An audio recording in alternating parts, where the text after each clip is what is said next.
आज की जो चर्चाएं हुई वो काफी अच्छी व्यावहारिक चर्चाएं हुई स्पीच टू टेक्स्ट और टेक्स्ट टू स्पीच के बारे में। और मेरा ये मानना है कि ये जो तकनीक है स्पीच से संबंधित, इसमें सर्वाधिक सफलता मिली है आईटी कंपनियों को, क्योंकि इसमें सफलता का जो प्रतिशत है वो काफी ज्यादा है। अभी अनेक जो प्रश्न आए उनके उत्तर भी मैं देने का प्रयास करूंगा और अपनी बात कहना चाहूंगा, किंतु मेरा ये मानना है कि ये सारा जो कुछ घटित हो रहा है इसके पीछे जिस चीज की भूमिका है, जिस टेक्नोलॉजी की भूमिका है, वो है आर्टिफिशियल इंटेलिजेंस। आर्टिफिशियल इंटेलिजेंस और क्लाउड तकनीकों के आने के बाद अचानक ये जो विभिन्न प्रकार की ऐसी तकनीकी आवश्यकताएं थी हमारी, जिसमें एक तरह की हमें कृत्रिम मेधा की आवश्यकता थी, उसमें बहुत तेजी से काम हुआ है। उदाहरण के तौर पर अनुवाद का क्षेत्र, उसमें काफी काम हुआ है, और उसके साथ ही साथ ये ध्वनि से संबंधित जो कार्य थे उनमें काम हुआ है। और तीसरा है कंप्यूटर विजन या कंप्यूटर की दृष्टि। आज कंप्यूटर देख सकता है, आपका मोबाइल फोन देख सकता है, पहचान सकता है। तो ऐसे कुछ क्षेत्र हैं जिनमें काफी काम हुआ है। और मैं आपसे एक आंकड़ा साझा करना चाहूंगा कि जहां तक स्पीच टू टेक्स्ट का सवाल है या टेक्स्ट टू स्पीच का सवाल है, इसमें सफलता का जो प्रतिशत है वो लगभग 93%, 93% है ओवरऑल अगर देखा जाए तो। और उसके बाद जो कंप्यूटर विजन है उसमें जो सफलता का प्रतिशत है वो लगभग इतना ही, बल्कि उससे थोड़ा ज्यादा 96% है, 96%। और जहां तक भाषा का प्रश्न है उसमें हम लगभग 70% के आसपास हैं। मतलब ये ओवरऑल आर्टिफिशियल इंटेलिजेंस के जो उप समूह हैं उनके बारे में मैं आपसे बात कर रहा हूं। आज के कार्यक्रम में हमने कुछ व्यवहारिक चीजें देखी, लेकिन मैं इस बात को थोड़ा आगे ले जाना चाहता हूं, क्योंकि मेरा यह मानना है कि हम एक छोटे बिंदु पर ध्यान केंद्रित कर रहे हैं। यदि प्रौद्योगिकी की दृष्टि से देखा जाए तो ये एक छोटा बिंदु है। आप समझिए कि एक बहुत बड़ा जो कार्य आर्टिफिशियल इंटेलिजेंस के संदर्भ में हो रहा है उसका एक छोटा बिंदु है ध्वनि से संबंधित जो प्रसंस्करण का कार्य है। तो बड़ा काम क्या है? बड़ा काम यह है कि आर्टिफिशियल इंटेलिजेंस दीवारें समाप्त करने की दिशा में काम कर रही है, दीवारों को समाप्त करना, to bridge the different kinds of divides that exist between us और अमंग अस। हमारे बीच में जो विभाजन रेखाएं हैं उनको समाप्त करने का जो काम कर रही है तकनीक, उसका एक पहलू है स्पीच टू टेक्स्ट या टेक्स्ट टू स्पीच। लेकिन ये बहुत बड़े व्यापक पैमाने पर ये चीज हो रही है। अब ये जो दीवारें हैं ये विभिन्न प्रकार की हैं। उदाहरण के तौर पर आप कंप्यूटर या मोबाइल फोन में काम करें, उसके लिए जो दक्षता चाहिए, यदि वो दक्षता नहीं है तो वो एक दीवार है। और ये जो स्पीच तकनीकें हैं ये आपको सक्षमता देती है कि आप भले ही टाइपिंग ना जानते हो, आप भले ही विभिन्न प्रकार के टाइपिंग के टूल्स का इस्तेमाल करना ना जानते हो, लेकिन फिर भी आप कंप्यूटर पर काम कर सकें, फिर भी आप व्हाट्सएप में संदेश भेज सकें, फिर भी आप मोबाइल फोन पर काम कर सकें। तो एक दीवार को धराशायी करती है ये तकनीक। ये एक उदाहरण हुआ। दूसरा बड़ा जो उदाहरण है वो देखिए विकलांगों के संदर्भ में है। ऐसे लोग जो अपने हाथों का भी प्रयोग नहीं कर सकते, ऐसे लोग जो टाइपिंग नहीं कर सकते, आज ये तकनीकें जो ध्वनि वाली तकनीकें हैं उनको भी सक्षम बना रही है कि वो भी आज अपने कंप्यूटर पर काम कर सकते हैं। तो बड़ी बात जो हो रही है वो क्या हो रही है कि दीवारें समाप्त करने की दिशा में हम आगे बढ़ रहे हैं। और आर्टिफिशियल इंटेलिजेंस का एक बड़ा पहलू है, इसका एक बड़ा उद्देश्य है, वो ये है कि किस प्रकार से विभिन्न प्रकार की दीवारें समाप्त हों, भले ही वो भाषा की दीवारें हों या भले ही वो हमारी सक्षमता की दीवारें हों, अक्षमता की दीवारें हों। इस किस्म की अन्य भी दीवारें हैं। उदाहरण के तौर पर आर्थिक असमानता की दीवारें हैं या अन्य विभिन्न लिंगों के बीच में दीवारें हैं। टेक्नोलॉजी का एक ऐसा पहलू है जिसकी तरफ हमारा ध्यान नहीं जाता, और वो उसका पहलू है, वो जो चेहरा है वो उसका एक सामाजिक चेहरा है, जिसको हम अक्सर उसकी अनदेखी कर देते हैं। लेकिन हमें एक व्यापक दृष्टिकोण में देखने की आवश्यकता है। और ये जो स्पीच तकनीकें हैं एक छोटा बिंदु मैं कहूंगा उस संदर्भ में जो बड़ी यात्रा टेक्नोलॉजी की हो रही है उसके संदर्भ में। अब यहां पर एक और बड़ी चीज घटित हो रही है, और वो क्या है? हमारा जीवन आर्टिफिशियल इंटेलिजेंस के साथ में एकमेव हो रहा है। आर्टिफिशियल इंटेलिजेंस का हमारे जीवन में ऐसा दखल हो रहा है जो हमने पहले कभी सोचा नहीं था। ये आर्टिफिशियल इंटेलिजेंस हमारे सामने कभी अनुवाद के रूप में सामने आती है, तो कभी हमारी भाषा को समझने के रूप में सामने आती है, तो कभी हमारे टाइप किए हुए टेक्स्ट को बोलने के रूप में सामने आती है। विभिन्न पहलू हैं इसके। आपने देखा होगा आज सर्च इंजन जो है, आपको सर्च करने के लिए आपको एक चित्र डालने की जरूरत है, उस चित्र को पहचान कर वो आपको परिणाम दे देते हैं। वो है कंप्यूटर विजन, जो आर्टिफिशियल इंटेलिजेंस से जुड़ा हुआ है। तो ये बड़ा व्यापक परिदृश्य है।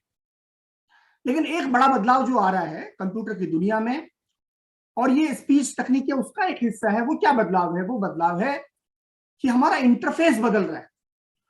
कंप्यूटर और दूसरी डिजिटल तकनीकों के साथ में संपर्क करने का जो हमारा इंटरफेस है या माध्यम है, उसमें बदलाव आ रहा है, वो बदल रहा है। आप अब तक हम लोग कंप्यूटर में काम करने के लिए कीबोर्ड का प्रयोग करते थे और माउस का प्रयोग करते थे, और थोड़ा बहुत हम लोग कुछ और डिवाइसेस का इस्तेमाल करते थे, जैसे जॉयस्टिक नाम की एक डिवाइस आती थी, उसका प्रयोग करते थे। लेकिन ये अब बदलने जा रहा है। इसके बदलाव की शुरुआत कहां हुई? इसके बदलाव की शुरुआत हुई जब टच स्क्रीन वाले कंप्यूटर आने शुरू हुए। जब हमने अपने कंप्यूटर या अपने लैपटॉप या टैबलेट को छूना शुरू किया और छू करके हमने इनपुट देना शुरू किया, वो एक बड़े बदलाव की प्रक्रिया की शुरुआत मैं उसको मानता हूं, टच स्क्रीन का आना। उसके बाद एक बड़ा बदलाव जो आया है, एक लगभग 20 साल के अंतराल के बाद जो बड़ा बदलाव आया है, वो अब ये स्पीच तकनीकों के जरिए आया है, ध्वनि तकनीकों के जरिए आया है, जिसको हम तकनीक की भाषा में बोलते हैं कन्वर्सेशन एज ए प्लेटफॉर्म। संवाद प्लेटफॉर्म के रूप में, संवाद बोलकर आप अपने कंप्यूटर के साथ में संपर्क कर सकें, डिजिटल युक्तियों के साथ संपर्क कर सकें, उस दिशा में हम जा रहे हैं। ये जो बोलकर टाइप करना है, ये एक छोटा अंश है उसका। लेकिन बड़ी चीज क्या है? बड़ी चीज ये है कि आपके दैनिक जीवन में जितनी भी डिजिटल युक्तियां हैं, जितनी भी डिजिटल चीजें हैं, जितनी भी वेबसाइट हैं जो डिजिटल आधार पर काम करती है, जितने भी उपकरण हैं जो डिजिटल हैं, आपका टेलीविजन भी उसका एक हिस्सा है। मतलब एक बड़ी व्यापक परिकल्पना है। आप आने वाले समय में उन सब के साथ में या उनको कमांड देने के लिए अपनी ध्वनि का इस्तेमाल करेंगे। आप उसके लिए, अगर अपने टेलीविजन को आप नियंत्रित करना चाहते हैं, तो आपको जरूरी नहीं कि आप रिमोट का प्रयोग करें, आप बोलकर अपने कंप्यूटर, अपने टेलीविजन को आप नियंत्रित कर सकेंगे। आप चैनल बदल सकेंगे, और बदल सकते हैं। आज अपने कंप्यूटर पर काम करने के लिए आप बोलकर उसको निर्देश दे सकेंगे, कंप्यूटर आपको फॉलो करेगा। तो जो व्यापक परिकल्पना है वो ये है। विभिन्न प्रकार के उपकरणों से आप बोलकर बात कर सकेंगे। और आपने संभवतः नाम सुना होगा IoT, इंटरनेट ऑफ थिंग्स। जो नया दौर आ रहा है मित्रों, उसमें टेक्नोलॉजी हमारे घर का हिस्सा बनने जा रही है। आपका टेलीविजन, आपका फ्रिज, आपका रसोई घर, आपकी चिमनी, आपके घर के बाहर की घंटी, आपके घर में चल रहा कैमरा जो चीजों को रिकॉर्ड कर रहा है, ये सभी चीजें मिलकर के हमारा एक बड़ा व्यापक तकनीकी नेटवर्क तैयार करते हैं, और वो नेटवर्क आप ध्वनि से संचालित कर सकेंगे। हम उस दिशा में जा रहे हैं, कन्वर्सेशन एज ए प्लेटफॉर्म। अब इसके बहुत सारे नमूने आपको मिलने शुरू हो गए हैं। मैं एक आध नमूना आपको दिखाता हूं। ये मेरे सामने एक उपकरण है जो आप यहां देख रहे हैं। ये जो उपकरण है जो आपको दिखाई दे रहा है, इसका नाम है एलेक्सा। मैं इससे बात करूंगा, एलेक्सा, अगर ये चालू है तो एलेक्सा खबरें सुनाओ। नहीं आ रहा है, स्क्रीन नहीं आ रहा। नहीं, स्क्रीन नहीं है, मैं ये दिखा रहा हूँ। हाँ, मेरी अच्छा। स्क्रीन शायद आपको हाईलाइट करने मेरी एलेक्सा ने बोला मुझे कुछ नहीं पता आपकी आवाज सुन के। एक सेकंड, मैं खुद ही मेरी स्क्रीन को पिन करने की कोशिश करता हूं। शायद अब दिखाई दे रहा हूं मुझे। अगर आप स्पॉटलाइट कर दें तो शायद आपको दिखाई दूंगा मैं। दिख रहे हैं आप, स्पॉटलाइट में है, दिख रहे हैं। अच्छा, धन्यवाद। तो ये जो डिवाइस आपको दिखाई दे रही है, ये Amazon Echo डिवाइस है। आप इससे बात करते हैं, संवाद जो है वो कन्वर्सेशन एज ए प्लेटफॉर्म। तो व्यापक और बड़ी परिकल्पना वो है। जैसे मैं इससे बात करने की कोशिश करता हूं, अलेक्सा खबरें सुनाओ। It looks like your Wi-Fi name or password has changed. Alexa मुझसे बात कर रही है कि शायद आपका पासवर्ड जो है वाईफाई का बदल गया, मैं संपर्क नहीं कर पा रहा या कर पा रही। लेकिन मैं मेरे उपकरणों के साथ में आज बात कर सकता हूं। अब ये सिर्फ उपकरणों तक सीमित नहीं है। आपका कंप्यूटर, आपका मोबाइल फोन, आप उनसे बात कर सकते हैं। कंप्यूटर में आप मुझे कृपया स्क्रीन शेयरिंग की भी अनुमति दे दीजिएगा। तो आप अपने कंप्यूटर से भी बात कर सकते हैं। और ये एक बड़ा बदलाव है जो आ रहा है हमारी डिजिटल दुनिया में, स्पीच से जो जुड़ा हुआ है। मुझे कृपया आप होस्ट भी बना दीजिए ताकि मैं शेयर कर पाऊं। तो आप अपने कंप्यूटर से भी बात कर सकते हैं, और ये काफी व्यापक स्तर पर जाएगा। अब इसमें और भी बड़े बदलाव आ रहे हैं। उदाहरण के तौर पर आने वाले दिनों में आप अपनी डिजिटल युक्तियों को, अभी भी मैं शेयर नहीं कर पा रहा, आप अपनी डिजिटल युक्तियों के साथ में मोहन जी, आप जेस्चर से, यानी मुद्राओं से आप उनको नियंत्रित कर पाएंगे।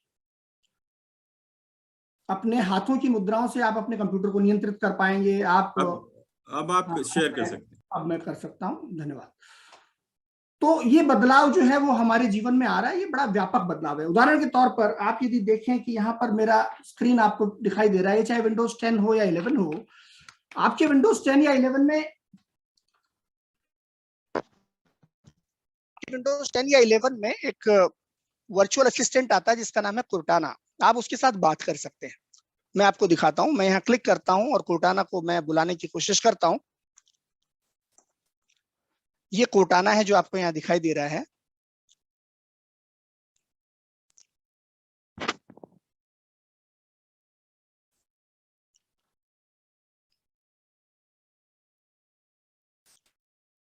Hey Cortana, translate into Hindi. The weather today is very good. The weather today is very good in Hindi is. आज मौसम बहुत अच्छा है। तो व्यापक तौर पर देखा जाए तो ये वो दुनिया है जिस दिशा में हम लोग आगे बढ़ रहे हैं। और जो हम जिनकी बात करते हैं स्पीच टू टेक्स्ट या टेक्स्ट टू स्पीच, ये उस सारे व्यापक मानचित्र का एक छोटा, उसकी यात्रा का एक छोटा पड़ाव है।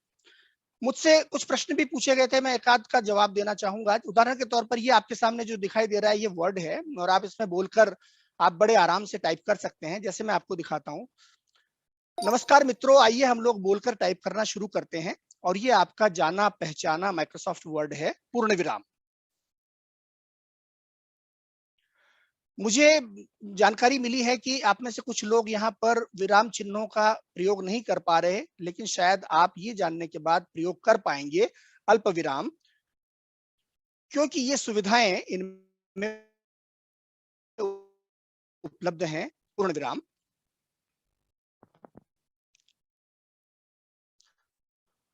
क्यों, अब तो आपको इसमें कोई दिक्कत नहीं होगी ना, प्रश्नवाचक?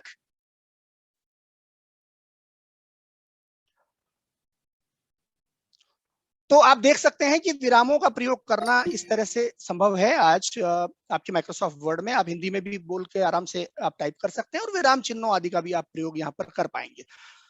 बहरहाल, इस तरह की जो चीजें हैं ये हमारे जीवन को बहुत ज्यादा प्रभावित करने वाली है आने वाले दिनों में। उदाहरण के तौर पर जिस प्रकार से अभी राजेश जी ने जिक्र किया कि अब आप माइक्रोसॉफ्ट ने आई कंट्रोल नाम की एक टेक्नोलॉजी बनाई है, जिसके जरिए यदि आप कुछ भी नहीं कर सकते, आप बोल भी नहीं सकते हैं, तो भी आप अपने कंप्यूटर को नियंत्रित कर सकते हैं और उसमें काम कर सकते हैं। क्योंकि आप अपनी आंखों से आपकी स्क्रीन को देखते हैं, और जब आप देखते हैं तो उसी आधार पर जिस चीज को आप देखेंगे वही सेलेक्ट हो जाएगी। अगर आप थोड़ा जोर देके देखेंगे तो वही डबल क्लिक हो जाएगी। यदि आप देखेंगे कोई डॉक्यूमेंट आपके पीछे आ रहा है तो आप कीबोर्ड को देखेंगे तो कीबोर्ड वहां आ जाएगा, और कीबोर्ड की कुंजियों को आंखों से देखेंगे तो टाइप होने लगेगा। इस हद तक बदलाव आ रहे हैं आर्टिफिशियल इंटेलिजेंस के माध्यम से, और ये आई कंट्रोल उसका एक नमूना है। लेकिन जैसा कि मैंने आपसे कहा कि ये सारी चीजें दीवारें समाप्त करने के बारे में है। ये बड़ी व्यापक यात्रा है जो आगे जिसको आगे हम और भी नए उन्नत प्रयोगों को सामने आते हुए जिसमें हम देखेंगे। अब इसमें अनेक प्रकार के बदलाव आ रहे हैं।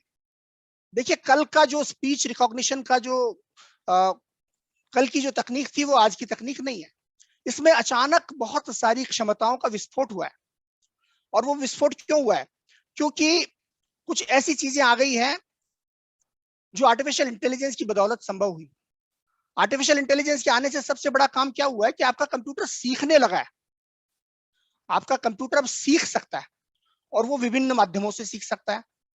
तो उसके साथ ही साथ उसमें कुछ और बदलाव आ रहे हैं। उदाहरण के तौर पर न्यूरल टेक्नोलॉजी आ रही है। न्यूरल का मतलब है आपके मस्तिष्क को, जिस प्रकार से आपके मस्तिष्क में न्यूरॉन्स होते हैं, अनगिनत न्यूरॉन्स होते हैं, वो सोचते हैं या वो जिस प्रकार से प्रोसेसिंग करते हैं, उसी तर्ज पर कुछ तकनीकें आई है जो न्यूरल टेक्नोलॉजीज कहलाती है। उन तकनीकों की वजह से अनुवाद में भी बहुत जबरदस्त तेजी से विकास हुआ है, और उसी तरह से आपके बोलने की जो तकनीकें हैं उनमें भी उसी प्रकार से विकास हुआ है। अब इनसे क्या बहुत सारा बदलाव क्या आने वाला है? एक बदलाव तो ये आने वाला है कि इन तकनीकों का प्रयोग आप अपने दैनिक जीवन में इस प्रकार से कर पाएंगे जैसे आप अपने घर में बिजली का प्रयोग करते हैं। आप घर में घुसते हैं, बिजली चला देते हैं और उजाला हो जाता है। आपको पता भी नहीं है, आपके मन में ख्याल भी नहीं आता कि मेरे घर में बिजली नाम की कोई चीज है जिसके बारे में आपको सोचना पड़े, क्योंकि वो आपके जीवन का इतना अभिन्न हिस्सा बन चुकी है। तो ये जो आर्टिफिशियल इंटेलिजेंस है, ये आपके जीवन का, दैनिक जीवन का अभिन्न हिस्सा बनने वाली है। ये एक बड़ा बदलाव आने वाला है। दूसरा, अब इससे क्या होगा? इसके बहुत सारे नए पहलू सामने आए हैं। उदाहरण के तौर पर आप अब ऑडियो के भीतर भी सर्च कर सकते हैं। जो बोला जा रहा है, बोलने के जरिए जो फाइलें बन रही हैं, उन फाइलों के भीतर भी आप सर्च कर सकते हैं, जो पहले संभव नहीं था। पहले आप सिर्फ शीर्षकों को सर्च कर सकते थे यदि आप ऑडियो को सर्च करना चाहते थे। इसी प्रकार से आप वीडियो को भी सर्च कर सकेंगे। टेक्स्ट के आधार पर आपने कुछ भी, आपको कोई सर्च करना है, आपने डाला, तो वो वीडियो के भीतर भी यदि उस बारे में बात की गई है तो वो भी अब आपको सर्च करके दिखाया जाएगा, क्योंकि ये संभव हो गया स्पीच टेक्नोलॉजीज की बदौलत। उसके बाद स्पीकर का आइडेंटिफिकेशन करना। आज स्पीच तकनीक इतनी उन्नत हो चुकी है कि कोई व्यक्ति जो बोल रहा है उसको पहचान सकती है कि ये जो बात बोली जा रही है इसको फलां व्यक्ति बोल रहा है। तो ये एक अगला पड़ाव हुआ। उसके बाद नेचुरल लैंग्वेज प्रोसेसिंग। आप अब अपने कंप्यूटर को नियंत्रित करने के लिए सामान्य भाषा में बोल सकते हैं, नेचुरल लैंग्वेज, एनएलपी जिसको बोलते हैं। आप बोलेंगे, जैसे मैंने अलेक्सा से बात की कि अलेक्सा क्या तुम अनुवाद कर सकती हो कि आज मौसम बहुत अच्छा है, इसको हिंदी या अंग्रेजी में अनुवाद कर सकती हो। मैं उससे संवाद कर रहा हूं, मैं कोई कमांड नहीं दे रहा। तो अगला पड़ाव वो है जो आज सफल हो चुका है, नेचुरल लैंग्वेज प्रोसेसिंग। उसके बाद एक बड़ी चीज जो घटित हो रही है उसको बोलते हैं आपकी अपनी भाषा को तैयार करना, आपकी अपनी भाषा को सिंथेसाइज करना। आप आज ये न्यूरल स्पीच की बदौलत आज इतनी आगे चीजें बढ़ चुकी है कि यदि आप 5 या 10 मिनट का भी डेटा इन तकनीकों को देते हैं, यानी आप 5 या 10 मिनट भी यदि बोल देते हैं उसमें या अपना कोई ऑडियो उपलब्ध कराते हैं, तो टेक्नोलॉजी इतनी तेजी से ट्रेन होती है कि न सिर्फ आपकी बात को पहचानने लगती है, बल्कि आपकी अपनी भाषा वो निकाल सकती है, आपकी अपनी वाणी वो तैयार कर सकती है, क्रिएट कर सकती है। अब इसके बहुत सारे पहलू है। ये डीप फेक की तरफ भी जाता है कि कुछ ऐसा ना हो कि लोग हमारी बातों को, जो बातें हमने कही नहीं है वो हमारे मुंह से कहलवा दें। ये संभव है, हालांकि इसके उत्तर भी संभव है, लेकिन इसके बहुत सारे जरूरी अनुप्रयोग भी हैं। उदाहरण के तौर पर मान लीजिए आप कोई वीडियो बनाते हैं जिसमें आपको अपनी ध्वनि इस्तेमाल करनी है, तो आप बोलने की स्थिति में नहीं है, आपको सिर्फ टेक्स्ट लिखना है, अपने आप को सिलेक्ट करना है और आपकी ध्वनि में कंप्यूटर बात करेगा या रिकॉर्डिंग होने लगेगी।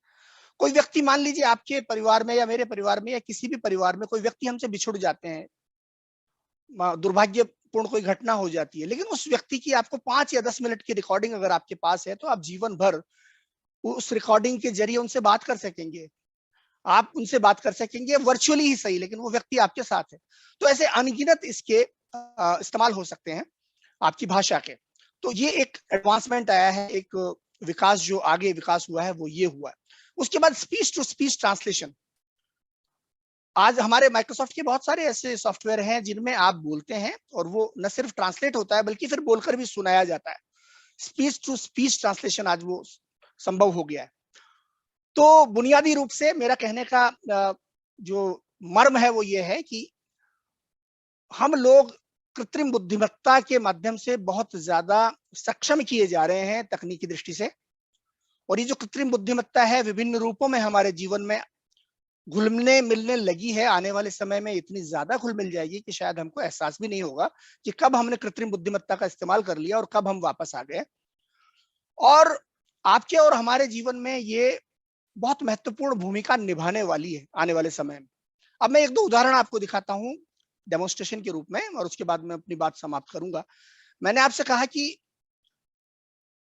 बोलने वाली जो तकनीक है ये इतनी सामान्य हो जाएगी कि आप भूल जाएंगे कि मतलब आप कंप्यूटर पर पहले काम कैसे किया करते थे या अपने मोबाइल फोन पर कैसे काम किया करते थे। तो 1-2 आपको मैं डेमोन्स्ट्रेशंस दूंगा और उसके बाद अपनी बात समाप्त करूंगा। तो पहला मैं दिखाता हूं आपको एक वीडियो, उसका आनंद लीजिए आप और देखिए। 1 second.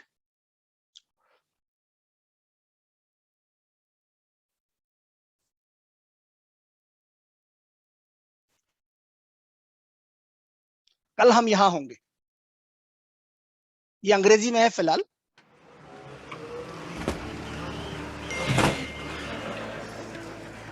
What do I have today? Here's what your day looks like. Today you have take a walk outside at 8 a.m., your one-on-one with Anjali at 10 a.m., lunch with Tom at noon, and your app kickoff at 3 p.m. Go ahead and reschedule my walk to tomorrow at the same time. Sure. I can move take a walk outside to tomorrow at 8 a.m. Is that right? Yeah, that sounds great. Okay, I've moved it to tomorrow. and schedule a cram session with Nicholas and his manager from 9 to 1:30 today. And we're gonna need a room in Bellevue. Oh, okay. I'll invite Nicholas Cohn and ये जो Michelle उत्तर आ Estes रहे to हैं the सारे cram mobile session. Phone दे रहा है। जो mobile phone में virtual assistant है वो सारे काम भी कर रहा है, आपके साथ संवाद भी कर रहा है, और जो आप निर्देश दे रहे हैं उनको पूरा करता चला जा रहा है, और वर्चुअल और भौतिक के बीच में दूरियां समाप्त होती चली जा रही हैं। And I'll put your meeting in City Center 2605. Does that look good to you? Yeah. And push back my one-on-one with Anjali to tomorrow. All right, I've booked your meeting. And here are a couple of options to meet with Anjali Bhatt tomorrow. Is there anything later in the day? Let's see. How about this one? Yeah, that'll work. And is she invited to the app kickoff this afternoon? No, she's not on the invite. No, please send it to her. Okay, I've forwarded the app kickoff to Anjali Bhatt. Great.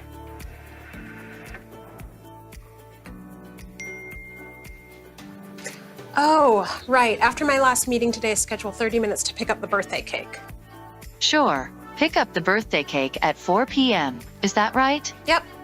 And remind me, where is my lunch meeting today? Lunch with Tom is at Liberty Cafe. What's the weather going to be like? It'll be mostly sunny and 71 degrees at Liberty Cafe at noon today. Can we eat outside there? Yes. Liberty Cafe has outdoor seating. And can you send directions to my car? Connecting to मुझे लगता है कि CarSkill. ये एक उदाहरण आपको ये बताने के लिए पर्याप्त है कि आने वाला जो समय है वो कैसा होगा, किस प्रकार से टेक्नोलॉजी हमारे जीवन में कितनी बड़ी भूमिका निभा रही होगी। सामान्य हम बातचीत कर रहे होंगे तकनीक के साथ में, और ये हमारा अगला फ्रंटियर जो हो चुका है, आज भी ये हो रहा है, जो मैंने आपको एक आध उदाहरण दिखाए भी। और अब मैं आपको दिखाता हूँ कि किस प्रकार से एक जो ज्यादा बड़ा एडवांसमेंट हुआ है कि आपकी अपनी भाषा जो आप बोलते हैं, न सिर्फ उसको कंप्यूटर जो है पहचानता है, उसको टाइप करता है, बल्कि फिर उसको ट्रांसलेट करता है, और ट्रांसलेट करने के बाद उसको दूसरी भाषा में अनुवाद भी करके सुनाता है, बोलकर सुनाता है, और जो बोलकर सुनाता है वो आप खुद ही हैं, आपकी अपनी भाषा में वो बोलकर सुनाता है। तो ये अंतिम एक उदाहरण देखिए, मैं अपनी बात समाप्त करना चाहूंगा। ये जो आप देख रहे हैं, ये हाल ही में माइक्रोसॉफ्ट ने चीन में एक डेमोन्स्ट्रेशन दिया था, ये उसका वीडियो है। तो व्यक्ति जो यहाँ पर बोल रहे हैं वो अंग्रेजी में बोलेंगे, और जो कंप्यूटर से जो अनुवाद निकलेगा या ध्वनि निकलेगी वो चीनी भाषा में निकलेगी, लेकिन उस व्यक्ति की अपनी भाषा में, अपनी बोली में, अपनी वाणी में। I'm speaking in English, and hopefully you'll hear me speak in Chinese in my own voice.